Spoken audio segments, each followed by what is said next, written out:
इस वीडियो में हम Amazon पे लेटर और Flipkart पे लेटर के बारे में बात करेंगे और बहुत सारे वीडियो ना आपको YouTube पर मिल जाएंगे कि कैसे एक्टिवेट करना है फलाना ढिमका, है ना। और हम भी इस टॉपिक पे ना वीडियो बना दिए थे, लेकिन फिर हमारे साथ कुछ ऐसा हुआ जो हमको लगा कि ये वीडियो अपलोड करना सही नहीं होगा, क्योंकि इस सर्विस को एक्टिवेट करने के बाद, चाहे वो फ्लिपकार्ट पे लेटर हो या फिर Amazon पे लेटर हो, उसके बाद जो कंसिक्वेंसेस मेरे साथ हुए, जो प्रॉब्लम्स मुझे फेस करना पड़ा, मैं नहीं चाहता कि उस तरह के प्रॉब्लम्स आपको भी फेस करना पड़े। और इसलिए इस वीडियो में मैं आपको ये बताने वाला हूँ कि क्यों आपको Amazon पे लेटर या फिर फ्लिपकार्ट पे लेटर या फिर कोई भी पे लेटर सर्विस एक्टिवेट नहीं करना चाहिए। और हाँ, जो भी बात मैं यहाँ पर आपको बताने वाला हूँ या फिर कहने वाला हूँ, तो वो प्रूफ के साथ। तो प्रॉब्लम्स के बारे में जानने से पहले हम ये जान लेते हैं कि ये जो पे लेटर सर्विस है ये है क्या। अब देखिए भैया जी, अगर आपके पास क्रेडिट कार्ड है और आप यूज करते होंगे तो आपको ये बात पता होगा कि अगर मुझे कोई सामान खरीदना हो और मेरे पास पैसा नहीं हो तो हम क्रेडिट कार्ड के माध्यम से उस सामान को खरीद सकते हैं और उसका पैसा जो है वो हम बाद में पे कर सकते हैं। यहाँ पर हमें एक टाइम पीरियड दिया जाता है कि इस टाइम पीरियड के अंदर आप जो भी क्रेडिट कार्ड से खर्चा करते हैं तो वो आपको पे आउट कर देना है।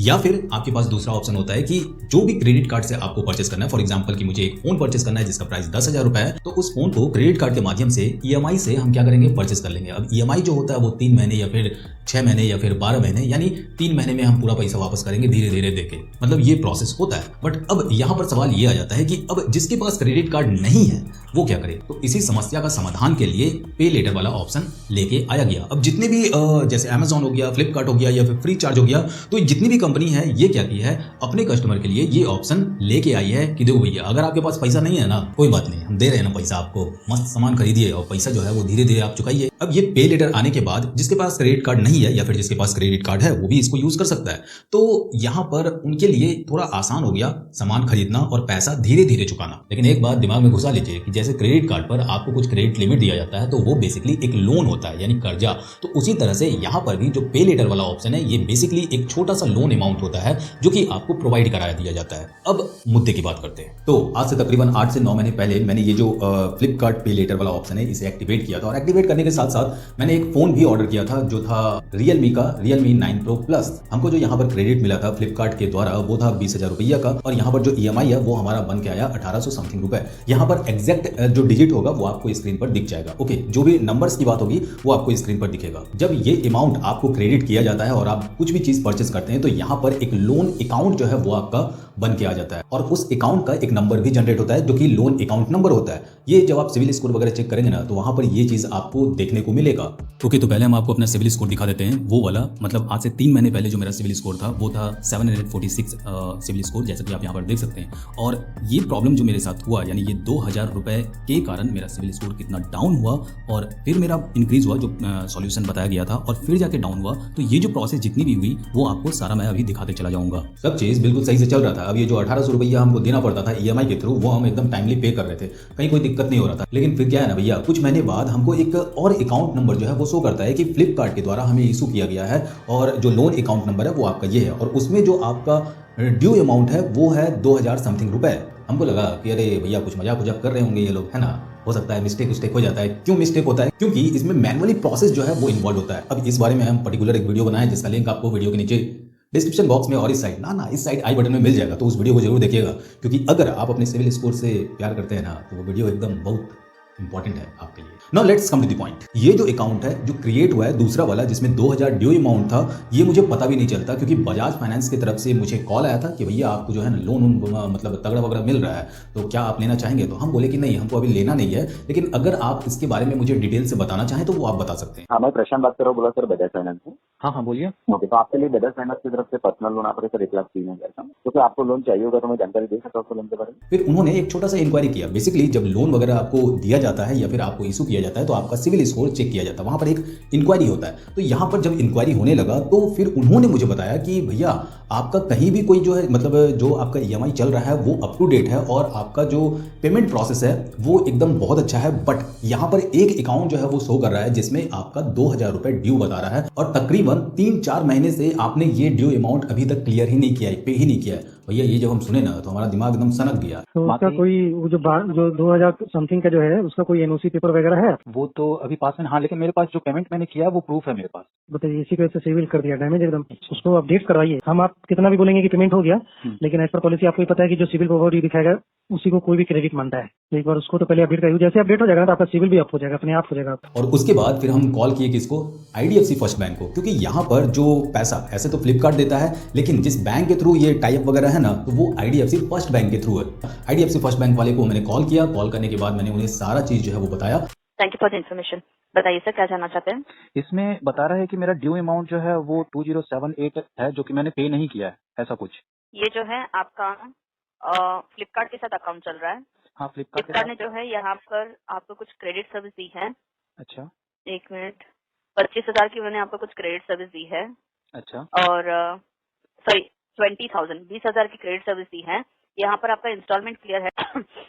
तो यहाँ पर ये जो रीजन है मेंशन नहीं है सर। 2078 का आपको सिर्फ ओवरड्यू यहाँ पर चार्जेस शो कर रहा है। ये जो चार्जेस लगाते हैं ये फ्लिपकार्ट टीम से आपको बात करनी पड़ेगी, क्योंकि उनकी तरफ से हमें जो पेमेंट हिस्ट्री के जो डिटेल्स आते हैं तभी आपका स्टेटमेंट अकाउंट अपडेट होता है। तो आपका कुछ लेट पेमेंट हुआ है सर? नहीं, कोई भी लेट पेमेंट नहीं हुआ है। मैं कंटिन्यू जो है एकदम टाइमली पेमेंट कर रहा हूँ। बट ओके, वही मुझे तो ये वही जो मुझे समझ में नहीं आ रहा था कि ये मतलब चार्ज क्या लगा हुआ है। अच्छा, एक और अकाउंट नंबर मैं आपको बताऊं, वो चेक कीजिए, क्योंकि वो भी दिखा रहा है कि फ्लिपकार्ट में आपका ये भी चल रहा है, बट 20,000 ही पास हुआ है, बट दो 20,000 दिखा रहा है फ्लिपकार्ट से, जबकि फ्लिपकार्ट पे बताइए लेटर सर। में सिर्फ। अच्छा, मैं आपको बता रहा हूँ अकाउंट नंबर। ये जो आपका अकाउंट है ये फ्लिपकार्ट पे लेटर के साथ है। हाँ तो वही। और यहाँ पर जो है यस, यहाँ पर भी उन्होंने आपको जो है 20,000 की आपको क्रेडिट लिमिट दी है। यहाँ पर लेकिन आपका इंस्टॉलमेंट क्लियर है, कोई ओवरड्यू चार्जेस नहीं है। तो वही और अभी मुझे 7 समझ में नहीं EMI आ आपके रहा है। बाकी हैं। वही मुझे समझ में नहीं आ रहा है कि जी। मतलब उन्होंने सिर्फ 20,000 पे लेटर पे पास किया था, तो ये एक्स्ट्रा 20,000 ये क्या दिखा रहा है? ये तो ऐसा कोई लोन तो मैंने लिया ही नहीं है, कोई ईएमआई वगैरह ऐसा कुछ तो चल ही नहीं रहा है ये फिर।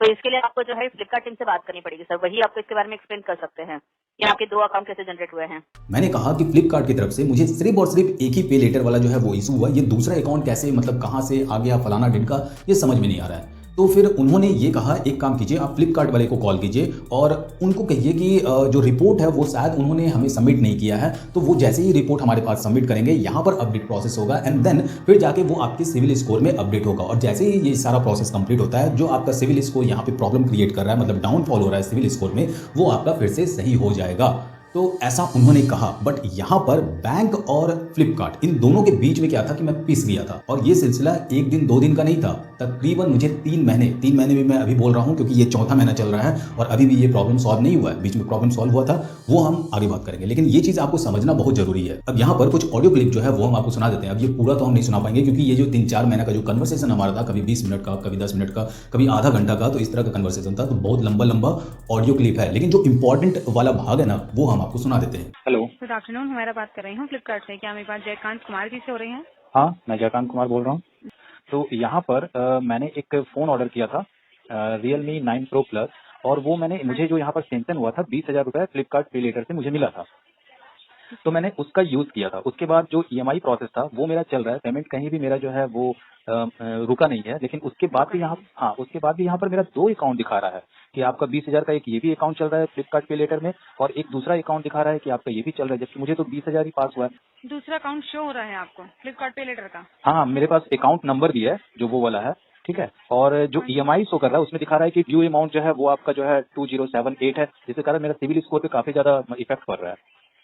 जी, मैं परेशानी के लिए माफी चाहूंगी सर। यहाँ पर जैसा कि मैं डिटेल्स चेक कर पा रही हूँ, कोई ड्यू अमाउंट आपका शो नहीं हो रहा है। हाँ, ये हो सकता है कि आपका जो कोई बिल है वो एडजस्ट ना हो पाया हो। आपने सिविल स्कोर में जो रिपोर्ट रहती है, सिविल रिपोर्ट, उसमें कोई ड्यू अमाउंट शो हो रहा है आपको? हाँ, उसमें मुझे शो हो रहा है। मैं आपको अकाउंट नंबर बताऊं क्या, वो जो लोन पास हुआ है? नहीं सर, इस तरह की डिटेल्स मैं अपने एंड से तो चेक नहीं कर पाऊंगी, माफी चाहूंगी उसके लिए। जो आपकी जो इस प्रोफाइल की डिटेल्स है सिर्फ वही चेक कर सकती हूँ मैं यहाँ पर जो चेक कर पा रही हूँ सर। कोई ड्यू अमाउंट आपका यहाँ पर शो नहीं हो रहा है। EMI का इंस्टॉलमेंट आपने 12 में से 5 पे कर चुके हैं आप। हाँ, मैंने उसमें कहीं कोई दिक्कत नहीं सक्सेसफुल हो चुका है। हाँ जी, कोई इशू नहीं आ रहा है उसमें। तो ये जो शो कर रहा है इसके कारण मेरा सिविल स्कोर जो है वो पूरा एकदम डाउन जाते जा रहा है। IDFC फर्स्ट बैंक से ही मैंने बात की, उनका भी रिकॉर्डिंग मेरे पास पड़ा हुआ है।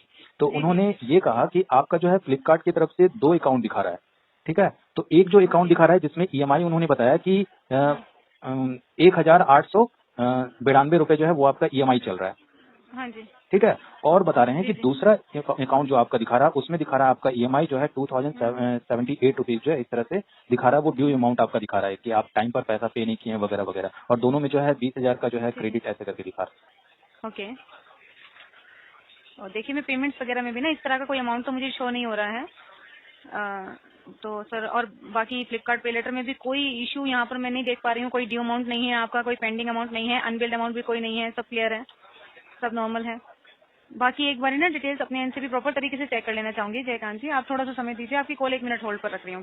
Okay okay okay, thank you. परेशानी के लिए माफी चाहूंगी सर। वैसे एक बार ना आप बैंक से कोऑर्डिनेट करके, अगर वो ऐसा पॉसिबल हो सर कि जैसे वो रिपोर्ट इस तरह की कोई जनरेट कर पाए, ओके ठीक है सर, जिसमें डिटेल्स वहाँ पर शो हो जाएं, क्योंकि आपका फ्लिपकार्ट पे लेटर में कोई इशू नहीं है यहाँ पर, मैं चेक कर पा रही हूँ। ठीक है सर, ओके जी। ओके आप मैम, नियरेस्ट थैंक ब्रांच से कांटेक्ट कर सकते हैं IDFC बैंक के सर, यू। ओके ओके और उनको अपना कंसर्न शेयर कीजिए कि आपका कोई अनबिल्ड अमाउंट नहीं शो हो रहा फ्लिपकार्ट पे लेटर पर। ओके ओके ओके ओके जी। ओके, फ्लिपकार्ट पर शॉपिंग करने के लिए धन्यवाद। तो भैया आपने ऑडियो क्लिप सुना ना, उन्होंने जो सॉल्यूशन मुझे बताया था तो वो सॉल्यूशन मैंने फॉलो किया। जैसे कि मेल करना, जो भी प्रूफ वगैरह थे फ्लिपकार्ट के थ्रू मैंने बात करके, और फिर जो स्क्रीनशॉट वगैरह होता है वो मैंने उन्हें भेजा IDFC फर्स्ट बैंक वाले को और मेल किया। मेल का जो रिस्पॉन्स है वो जो ऑटो वाला होता है तो वो मुझे आया, कहा गया कि 7 दिनों के अंदर जो है आपका ये प्रॉब्लम जो है वो सॉल्व कर दिया जाएगा। 7 दिन तक मैंने वेट किया बट कोई भी रिस्पांस मुझे नहीं मिला। एंड देन अचानक से वो जो मेरा 2000 समथिंग रुपए दिखा रहा था कि ड्यू दिखा रहा था, और जिसके कारण से मेरा सिविल स्कोर पर वो शो कर रहा था, तो अब यहाँ पर ये शो करने लगा था कि वो जो अमाउंट है वो आपका मतलब टाइमली पेमेंट हो चुका है, और वो ग्रीन टिक मार्क दिखा रहा था। तो मैं बोला कि चलो ठीक है, प्रॉब्लम जो है वो सॉल्व हो गया है। बट वो जो अकाउंट है वो क्लोज नहीं दिखा रहा था, वो ये दिखा रहा था कि जो ड्यू अमाउंट है वो पे हो चुका है। 15 से 20 दिन के बाद मेरे फोन में एक मैसेज आता है, your CIBIL score has been changed. मैं बोला भैया अब ये क्या चक्कर है, मतलब सिविल स्कोर ऐसे कैसे चेंज हो गया। तो फिर मैं सिविल स्कोर में गया और वहां पर जब मैंने देखा तो जो यहाँ पर 2000 रुपए दिख रहा था कि मैंने पे कर दिया है, वो फिर से रिफ्लेक्ट करने लगा कि भैया आपने ये जो 2000 रुपए है वो पे ही नहीं किया। और यहाँ पर आप देख सकते हैं स्क्रीनशॉट, ऐसा कुछ जो है वो अभी दिखा रहा है। और जो मेरा सिविल स्कोर 721 हुआ था, मतलब बढ़ा था, वो फिर से घट गया। तो ये प्रॉब्लम मुझे, ये जो पे लेटर है इसे ऑन करने के बाद ये सारे प्रॉब्लम्स मेरे साथ होने लगे। तो भैया जी ये जो कहानी था ना, ये फ्लिपकार्ट पे लेटर का था। इसी तरह से अमेजॉन पे लेटर जो है उसे भी मैंने एक्टिवेट किया था। लेकिन अमेजॉन पे लेटर में क्या है कि ये डायरेक्टली मैंने क्लोज करवाया IDFC फर्स्ट बैंक को कॉल करके, क्योंकि IDFC फर्स्ट बैंक के थ्रू ही मतलब वो टाई अप अमेजॉन पे लेटर वाला भी था।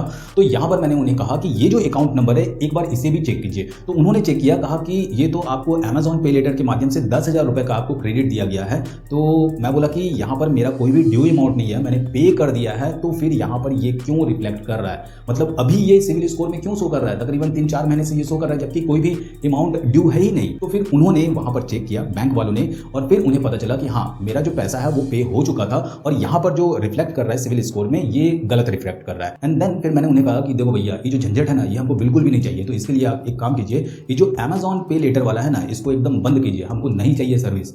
ओके और ये जो लास्ट वाला मैंने आपको बताया था 148 जो कि आपने बोला अमेजॉन के थ्रू 10,000 वाला मिला है लोन, तो ये वाला ये भी मेरा क्लोज हो चुका है। तो यहाँ ये भी मेरा रिफ्लेक्ट कर रहा है, बल्कि वहां पर दिखा रहा है कि आपका जो कोई ड्यू अमाउंट नहीं है।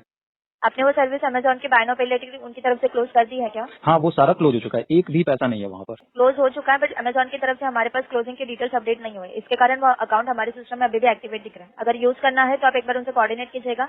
बंद करवाना है तो हम यहाँ से बंद करवा देते हैं। बंद होने के लिए हमारे यहाँ से 8 वर्किंग डेज का टाइम लगेगा, और जो हाँ। आप सिविल चेक कर रहे हैं सिविल में अपडेट होने के लिए 45 डेज का टाइम लगेगा। मुझे ये बंद ही करवाना है।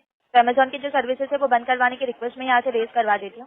8 वर्किंग डेज का मैक्सिमम टाइम लगेगा। Okay okay, thank you. और जैसे ही बैंक के थ्रू ये क्लोज वगैरह हुआ तो सिविल स्कोर पर ये जो अकाउंट नंबर शो कर रहा था वो हट गया। बट ये जो फ्लिपकार्ट पे लेटर वाला ये जो दूसरा अकाउंट शो कर रहा है, ये मुझे नहीं पता कि ये किस मतलब कैसे अकाउंट आ गया नहीं आ गया, किसी दूसरे का अकाउंट लगता है मेरे पैन कार्ड पर चढ़ गया, ऐसा मुझे लग रहा है। एनीवे तो ये मेरा पर्सनल एक्सपीरियंस था कि अमेजॉन पे लेटर हो या फिर फ्लिपकार्ट पे लेटर हो या फिर कोई भी पे लेटर सर्विस अगर आप ले रहे हैं तो वो कितना सही है आपके लिए और आपके सिविल स्कोर के लिए, ये चीज मुझे आपको बताना था। अब इस सर्विस को आपको एक्टिवेट करना है या फिर नहीं करना है ये आपके ऊपर निर्भर करता है। और हाँ फिलहाल इस वीडियो में इतना ही। अगर आपको ये वीडियो इन्फॉर्मेटिव लगता है तो वीडियो को लाइक जरूर कीजिए और शेयर जरूर कीजिए। खास करके जो ये सर्विस लेने का सोच रहे हैं या फिर एक्टिवेट करने जा रहे हैं तो उन्हें ये सब चीज के बारे में पता होना चाहिए कि ये प्रॉब्लम्स आ सकते हैं, और अगर ऐसा प्रॉब्लम्स आता है तो आपको क्या करना है। दूसरी बात, सिविल स्कोर अपना चेक करते रहिए। अब बहुत लोगों का ये सवाल होता है कि सिविल स्कोर अगर चेक करेंगे तो सिविल स्कोर जो है बार बार चेक करने से क्या होगा कि सिविल स्कोर डाउन हो जाएगा। तो यहाँ पर 2 तरह का मतलब इंक्वायरी होता है, तो इसके बारे में इधर जो वीडियो आपको दिखाई दे रहा है तो इस पर क्लिक कीजिए और इस वीडियो को देखिए, सारा कंफ्यूजन आपका दूर हो जाएगा। क्यों आपको सिविल स्कोर